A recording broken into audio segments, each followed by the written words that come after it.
Have you not seen it? You would have seen it 100 times. And I had too seen it 100 times. I looked up and I saw the leaves, rustling in the wind. And when I saw that, I think, my God, he said, Devaki, see, Shiva is dancing. Have you ever felt just looking at the movement of a leaf as Shiva's dance? Here is a great soul pointing out. Shiva, Devaki, Shiva. And when he said something, he would put his entire being into it. And it would be so vibrant, it would fill up the whole space, and momentarily you would forget everything and then you'd be one with it. I don't know how many of you can understand what I'm saying. The whole extra thing will drop out and you would become one with his statement. And it was the truth for a moment. But then my mind was clouded with so much worldliness, and what I saw was the only truth for me. What I heard was my only truth. And I could not believe there were subtler moments and subtler dimensions. And I did not understand what he meant. I said, oh, have I not seen it 100 times? Why is he pointing out to something so ordinary as the movement of a leaf and calling it the dance of Shiva? Oh, maybe he may not dance. Maybe he is just saying it to avoid dancing. And of course, he knew that I didn't get it. So he left it at that. And he was again indulging in conversation with those people around. And then, the most unguarded moment, when I was immersed in my thoughts, just looking at him, he said suddenly, Devaki, see. The way he called me Devaki, again it would vibrate in the air, reverberate. Because everything would come from the Paravani. Para means supreme. Vani means voice. So the supreme voice of the divine. And always every word came out from the navel. Because in the Nama Yoga, the navel, the sound from the navel is the highest. So, the Shabda Brahman. Now, when he said, Devaki, see, Shiva is dancing. It was about 11 o'clock in the afternoon. And when I looked up, I saw a clear blue sky and 3 white birds gliding gracefully in a certain formation. I looked up and the beauty was catchy. And just for a moment, I was lost in the beauty. But then, what is this? He's saying this is Shiva dancing.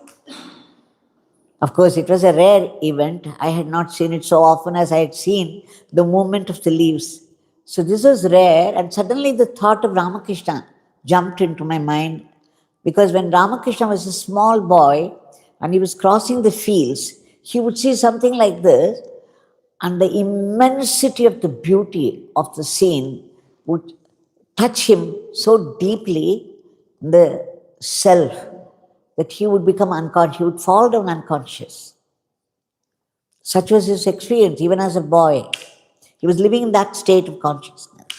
So here, I remembered Sri Ramakrishna and his experience, and then I thought, oh, had I been Ramakrishna, I would have become unconscious. This very beauty would go straight into the depth of my soul and take over. But it didn't happen to me. I was just looking at it, and then I remembered, my God, this is dance of Shiva. Now he is not going to dance. So he's just giving me an excuse, showing this and that, saying this is dance of Shiva. He knew I did not get it even now. So this went on. And then one Brahmin lady, we call her Mami, she brought a carrier with one single banana leaf. She had rolled it and put it there on top, and she said, Swami, today is Arudra Darshan day. I have made some kali. Kali is a sweet, something like pongal, and it's a sweet preparation which Nataraja is supposed to be very fond of. So some vegetables and this. She said, Swami, I have made it for you. I have brought it for you. Then she said, all right, keep it there. And then he said, He would call me like this, come here. So I didn't know for a moment that he was calling me, but then once I knew, I went forward. And then he pointed to a place near him, sit. So I sat down. And then he called that mommy, said, you spread that banana leaf here and you serve this kali. I was shocked as much as mommy herself was shocked. She had brought it all the way with great devotion for Swami. And here Swami was pointing to some amma, some lady, and asking her to serve. But then she was smiling. I was so scared to look at her face. But she was smiling. Then I understood that she must have been used to his ways. Because with the jnani, everything is unpredictable. Yogi Ramsuratkumar, with him I lived for 7 years. Imagine, 7 years, 24 hours a day, and then 30 days, 12 months a year, and then 7 such years. 5 minutes with the Jnani will do for complete transformation. Just one look from them can burn you down. You'll be burned to ashes. So here I had lived with fire of Arunachala for 7 years, with the unpredictability of the fire. So suddenly, so I knew he asked that mommy to serve this kali, and this mommy was smiling, so I was assured, okay, it didn't matter with her. And then she also put some vegetables there, and just when Swami said, start, you have no choice in there, only their will. Always, always, whenever I went to him, I saw. Even the very demanding, aggressive ego would sit down there completely silent. So here, Swami said, start eating. It was a temple. It was Arudra Darshan day, a festival day. Crowds and crowds of people were going in a stream. And here I was sitting with Swami with a banana leaf spread out and the kali served. Just imagine for a moment how it would have felt. So here I was, but you have no choice, you have to obey. So I was just about to do it, and suddenly I saw centipede or millipede. I always get confused between the two. There are two varieties, and a centipede has less number of legs, and millipede has more number of legs. So one of those varieties, it was black in color with yellow spots on either side, and it moves very fast. So it was coming like this, and coming very straight to my banana leaf. And always from childhood, whenever I looked at such creatures, there was a revulsion would well up inside, and I would almost vomit. The feeling was very, very strong. So as soon as I saw that, again the same thing. I thought I was going to throw up. Just looking at it, and it was, moving straight towards the leaf. And it was moving very fast, and any moment it would be on my leaf, and the kali and all the holiness of the day would vanish in a fraction of a second, and only this creature and my throwing up would remain. Such was my condition in those days. So I was scared it was going to climb up, and then I forgot the existence of Yogi Ramsuratkumar, the crowd, the Arudra Darshan day, the holiness of the temple, everything. Only that creature existed and my revulsion. And just when I was looking at it with so much revulsion welling up, and with this vomit, Swami's voice boomed from behind. Devaki, Shiva is dancing. See, Shiva is dancing. Something in his voice, the way he said it, and my extreme reaction to the creature. I don't know what happened that moment. That is the greatness of these people. One look, one word. Suddenly something happened. The whole being was lifted to a different level of consciousness. And all I could see was the beauty, the rhythm, And the divinity of Lord Shiva moving with such gracefulness, it was so graceful, the movement. It was no more the disgusting creature, it was Lord Shiva moving in that form so gracefully, so beautifully, so rhythmically. And then I got the point. It was no point, it was an experience. That's the greatness of these people. In a moment, in a fraction of a second, something so disgusting could change into something beyond your mind. So that one moment I lived what he was saying. I saw in the most disgusting creature that the vomit was welling up inside, and suddenly it turned into Lord Shiva with such rhythm, beauty, and grace. Then I knew. In a flash, I knew as an experience what he meant. So for me, the Arudra Darshan day is a day of an enlightening truth about the whole cosmos. The gutter is truly Ganges if you know how to look at it. It needs a special eye. It needs a special experience, a special view of things.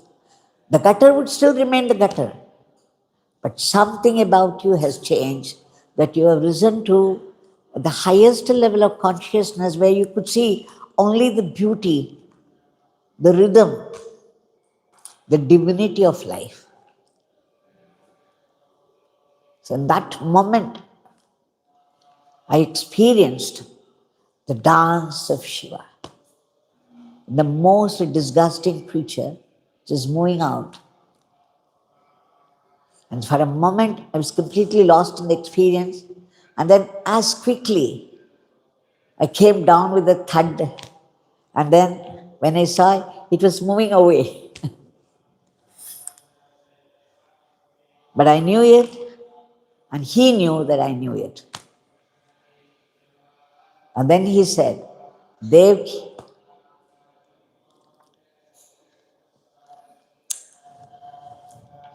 Shiva is always dancing. Learn to see it. Learn to see it. So this was the teaching. And he gave me the experience to see, to live that teaching even for a moment. It could stay with you for life. And it spoke about all creation, the whole creation, the truth of the whole creation. That the whole creation is floating in the brimming awareness of the supreme divinity. It's just a play of consciousness, appearance and disappearance of the whole cosmos.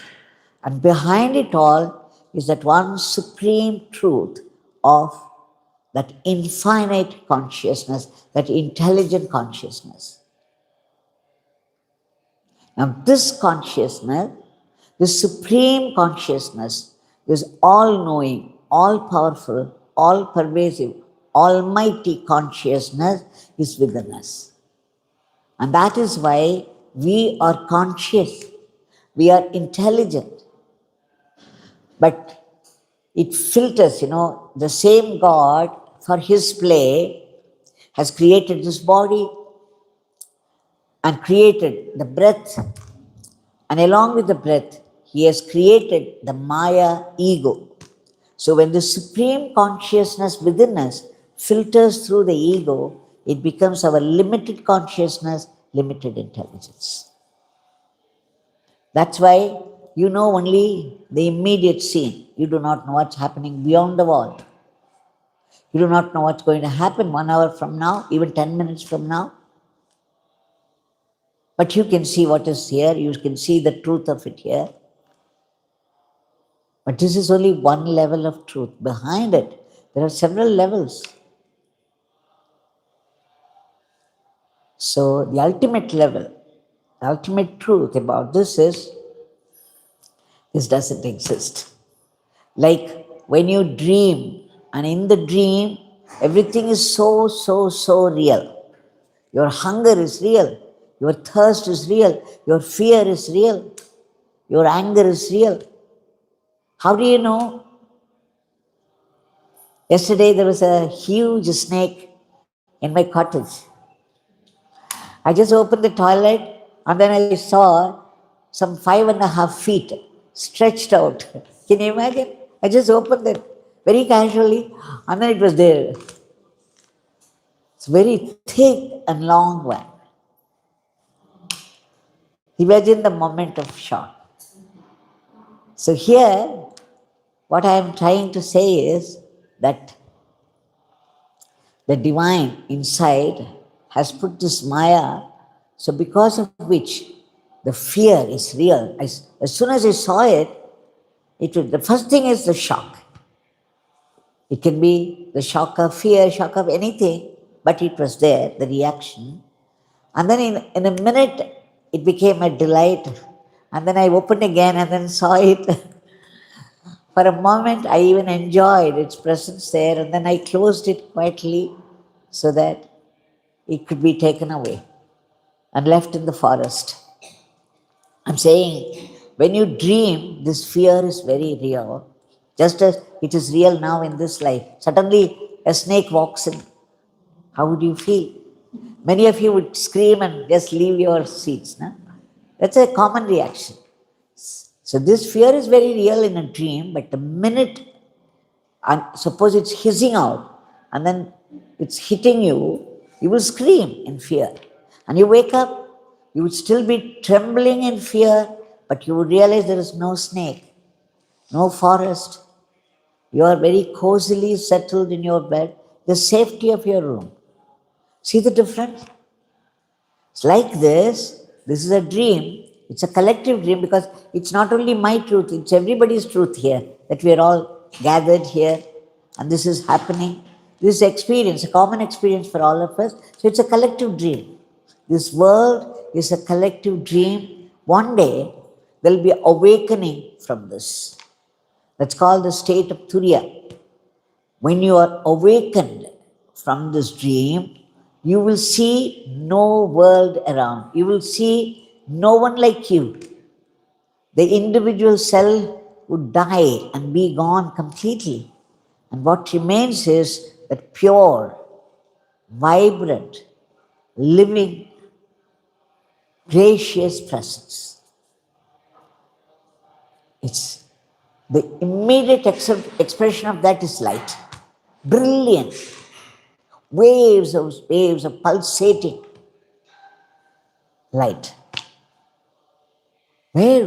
Where did the world go? All those people. Even I, the experiencer, would not exist at the time. There will be only the experience. So here, this consciousness is that pure awareness that has taken the form of Rama, Krishna, Shiva, Buddha, Jesus, and all the great souls. Manifestation. So behind all this manifestation is this pure, supreme power of supreme intelligent consciousness. Any single thought in this consciousness would immediately materialize. So when this awareness, there was a small stir in the consciousness, and then the thought came, let there be creation. What happened? In a moment of that supreme power, as I used to say, the galaxies rolled out, planets rolled out, the whole lot of creation. There was no theory of evolution or anything. They simply rolled out. The devas, rishis, beings at different levels of consciousness. So the thought is very, very powerful as you advance spiritually, because the thoughts would become less and less and less, And therefore the power is getting shared among the fewer thoughts that you have. So every thought would become powerful. So when you think of something, it would happen. Day before yesterday, I was telling my servant, why you keep this door open? A snake would enter. You must be very careful. The next day's snake, yesterday's snake was in my cottage. And such a big one, long and thick. I said it very casually, without meaning anything, just to warn her not to keep it open. The next day it was the truth. So the thing is, as you advance spiritually, I'm talking to sadhaks. So people who are very serious about God, even amidst all the ups and downs of life. So when you are advancing, remember your thoughts would become slowly more and more powerful, and you have to mind what you say. You have to mind what you think. You have to mind what you do, because the thoughts become very powerful. And when the Supreme Consciousness wanted to create, it assumed two aspects. One, the sound. It's called the Shabda Brahman, Om. You can hear the Om everywhere. As you advance, you begin to hear the Dhvani, the sound of Om everywhere. You can hear it in the ocean. You can hear it in the air when there are no noisy people around. This Om is everywhere, reverberating, reverberating, reverberating. So it took one form, the form of sound. The other is the prana, the life force. So in you also you can see the breath. The breath is the in-breath, out-breath, in-breath, out-breath, the rhythm. It is the immediate expression of the life force, prana. And the sound it makes, what? Hum, sah, hum, sah, aham, sah. Aham in Sanskrit means, it is a Devanagari, it is the language of gods. So your breath makes hum. You notice that, the sound. If you close yourself to the extraneous noise, you would hear the inner sound. I am that. I am that. 21,600 times your breath speaks to you. You are that, you are that. I am that, I am that, I am that. But we have no ears to hear. We are too busy with the outside world, busy struggling with our own thoughts. Right? So, this aham saha is called a hamsa mantra. It is the soham, and that has given rise to all the other mantras. So, Om Namah Shivaya, Om Namo Narayanaya, Yogi Ramsuratkumar. All these mantras have come from these two letters, because from this the 52 letters of Sanskrit. And combination of every letter is powerful. Every letter is a movement with a rhythm, the sound it makes, and it's powerful. So a combination of certain letters will form a certain powerful mantra, like Om Namah Shivaya, Arunachal Shiva, Om Namo Narayanaya, Om Shri Ram Jai Ram Jai Jai Ram, Yogi Ramsuratkumar, the Guru Mantra. So when you keep on repeating the name, say Om Namo Narayanaya or Yogi Ramsuratkumar, this will go into finally I am that, the Hamsa Mantra, and then the Hamsa Mantra would finally merge in Om, the Pranava, and that it will merge in the pure awareness. So when you keep chanting, no, hello, Yogi Ramsuratkumar, huh? She's gone. Battery gone. Okay. So that's not to be maybe merging in the final awareness. We have to wait for the next session. Very symbolic. So, for the people here, this is it. When you keep on chanting, chanting, chanting, you know you become one with the rhythm of chanting, and finally the chanting will stop and merge in the silence of pure awareness. As you keep on chanting, completely absorbed in it, your thoughts would become less and less and less. Finally, the chant will also disappear into silence. So, Nama chanting is a yoga by itself, and it's the easiest and it is the highest for us who need it, for people who are emotional. Remembering God is easier by remembering the name. And the remembering the name is Shabda Brahman. The name has come from Om, Shabda Brahman, and therefore it's very, very powerful. As you keep on chanting, you will see slowly, slowly the mind becoming quiet and quiet and quiet.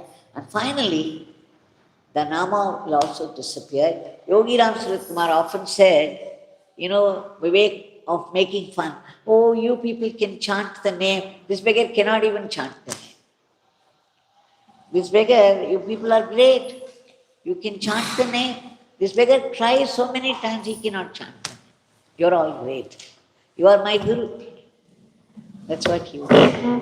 So let us pray on this Arudra Darshan day that we should try our best, no matter how poor best it should be our best, and see every moment as the dance of Shiva. Yogi Ramsuratkumar.